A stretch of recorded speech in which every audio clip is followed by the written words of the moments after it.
Dissolve the apartheid So what would you like to see happen, Hassan? Do you not understand the English language? What's going on, everybody? I hope everyone's having a fantastic evening, afternoon, pre-noon, no matter where you are in the world. I'm Hassan Piker, and this is Hasan, our broadcast coming to you live from, I guess, warm Doha, Qatar. We're live, and I hope all the boys, girls, and MBs are having a fantastic one because today's a beautiful day. Today's a wonderful day. Today is Tuesday. That's right, ladies and gentlemen. It's Newsday, Tuesday, February 3rd, 2026. Watching you, you rely heavily on mainstream media. You're not really doing a lot of your own reporting. So how do you see yourself? As an extension of mainstream media, or are you something completely different? I see myself as an extension of mainstream media because I always stress that I wouldn't be able to do what I do if there wasn't real reporting happening out there from legacy publishers and legacy media in general. So I think it's more so a symbiotic relationship. Now, of course, there are a lot of independent content creators out there who are much more antagonistic, I think, towards mainstream media and make a brand out of constantly opposing mainstream resources and mainstream news. But although I do engage in a healthy amount of media criticism, I always stress the importance that these outlets need to exist. Otherwise, I would have no idea what's going on around the world. The fuck? YouTube chatter says bad answer, shaking my head. The fuck do you mean bad answer, shaking my head? I think it was very good. It was a somewhat hostile. It was contentious. I wouldn't say it was a hostile interview, but it was a contentious interview. It was definitely way more contentious when we talked about it beforehand. We ended up debating on some stuff too off camera. He doesn't understand streaming and they're not an extension of mainstream media. You are not an extension of media. It's not symbiotic. They receive nothing from you. Yes, it is symbiotic because they do receive something from me. They receive an audience, a broader audience that gets to see their reporting. And that's precisely the reason why when I go out to these places or when I meet journalists, they are so excited, especially Al Jazeera. Al Jazeera reporters were coming up to me left and right at the event that I was at, talking about how wonderful it is that I highlight their reporting with regular frequency, and they love that there are more eyeballs on that stuff. So if you're a journalist, if you're a reporter, you want as many people as possible to see your reporting. And I play a big role in that. You know, there's a reason why other independent news sources created by people that worked in mainstream news in the past, mainstream newsrooms in the past, like Dropsite, Zateo, and many others, will regularly talk about how wonderful it is that I offer a major platform to their reporting. And the same goes for a lot of the regular legacy press as well. Now, you know, I have to confess, I first heard about you because you got suspended on your platform on Twitch. Yeah. And actually, you recently again got suspended. I think you've been now 7 times, I think, suspended. Yeah. Maybe I've got the tally wrong, but yeah. near No, enough. it's 7. It's 7. I think. Okay. So are you wearing these temporary bans as a badge of honor? I mean, is this become part of your ability to say, I talk whatever I want about whatever I want to talk about, I will feel free to talk about it? And my question would be, in a way, do you think there should be red lines? I mean, do you recognize that banning you occasionally is a healthy thing? I think terms of service is a good thing overall in order to foster more productive conversations, because in the absence of a rigorous application of terms of service, you have Twitter, right? Having said that, the existing terms of service can be manipulated. There's a lot of outrage You can kind of see, right? Like there's definitely this like bias almost, where I got that from our initial conversation as well, where he was like, oh, you're a little bit of a provocateur. And I don't think it's because he doesn't like me or anything like that. But I think it's just the lack of understanding of the space, a lack of understanding of the space in general, and also the idea that this is like a child's game that has destroyed this career that he has spent his entire life on. I think you're meant to push back on the idea that your job is similar to that of a reporter's, valued only in terms of getting things right. The main area in which new media would ideally succeed where old media fails is not being funded by billionaires, not having editors or owners that tell you not to talk about certain things, having the ability to actually say what everyone is already seeing with their eyes. No, because I do see myself as complementary to mainstream news. And I do also recognize the real fear that this person represents. He's just misplaced it, or not even misplaced it necessarily against me. But there's a real resentment in old media against new media.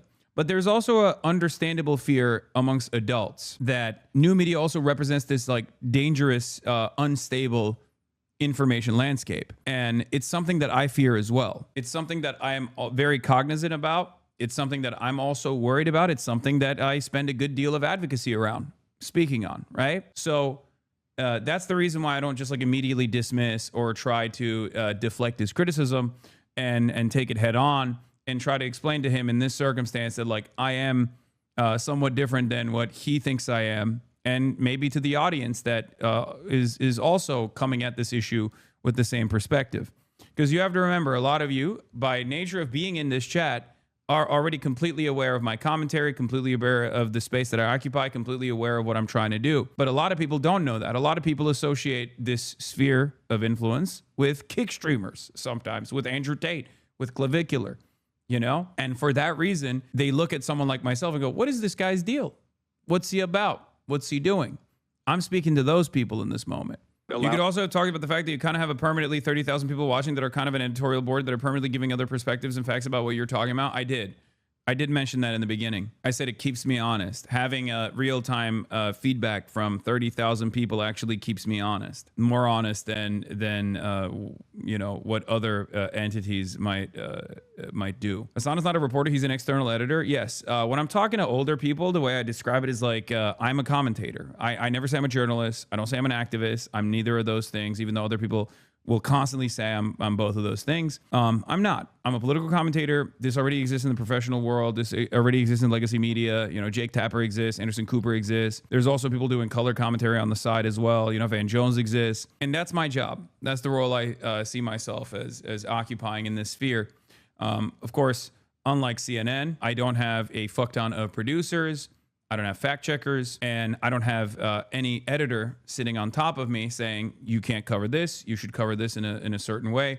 There is no editorial control. I am beholden to no one, and that's my advantage. I just wish you, Brian Tyler Cohen, and others would be more than React Andes. We need outreach, get to the polls. 33% of US voters don't vote. Thank you for this brilliant assessment 15-month subscriber that has been in here for 15 months and has decided that the real advocacy actually is about getting people to do voter outreach. Go vote. Yeah. As though we don't do enough get out the vote initiatives in this community, and even including, you know, I urge everyone here to go and do door knocking and phone banking, especially for a lot of these candidates as well.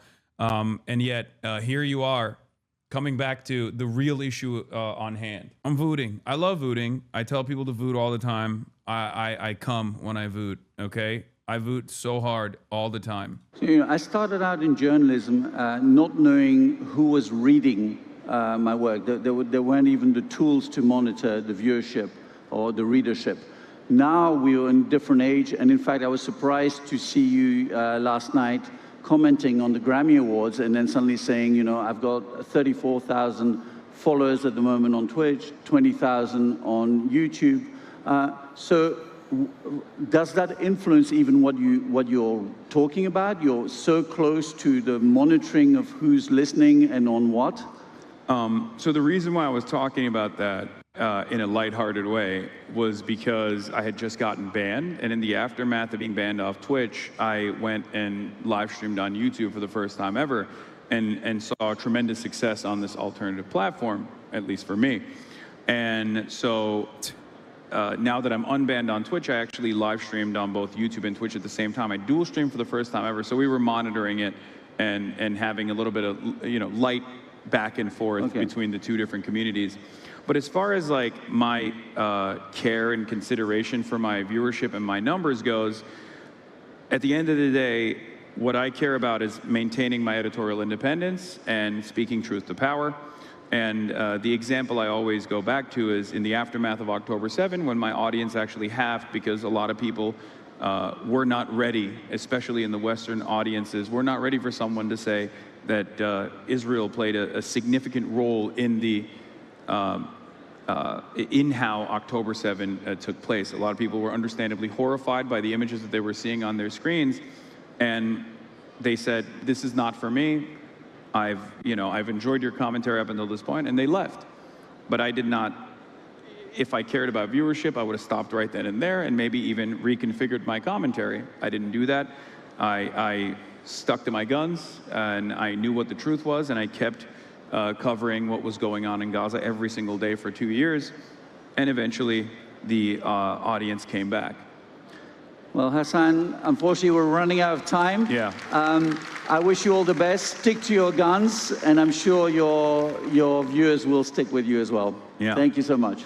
Thank you. The real reason I felt this was really contentious, that it seems like you went completely off topic to grill you. Yeah, I don't know why we didn't actually end up talking about misinformation in the misinformation landscape, but he chose to do that. Black boots with white socks is neo-Nazi wear in Germany. Brother, those aren't white socks. First of all, I don't have white socks on. You mean white laces. And I don't even have white laces on. Those laces are gray. Those are Rick Owens, bitch. You know, I don't mind having a light pushback or having, you know, a debate even. I enjoy it. It's just, I felt like he was making it seem as though I was responsible for the misinformation on the internet, whereas I thought the conversation was going to be about how I choose to combat misinformation, and especially with how dangerous misinformation has gotten.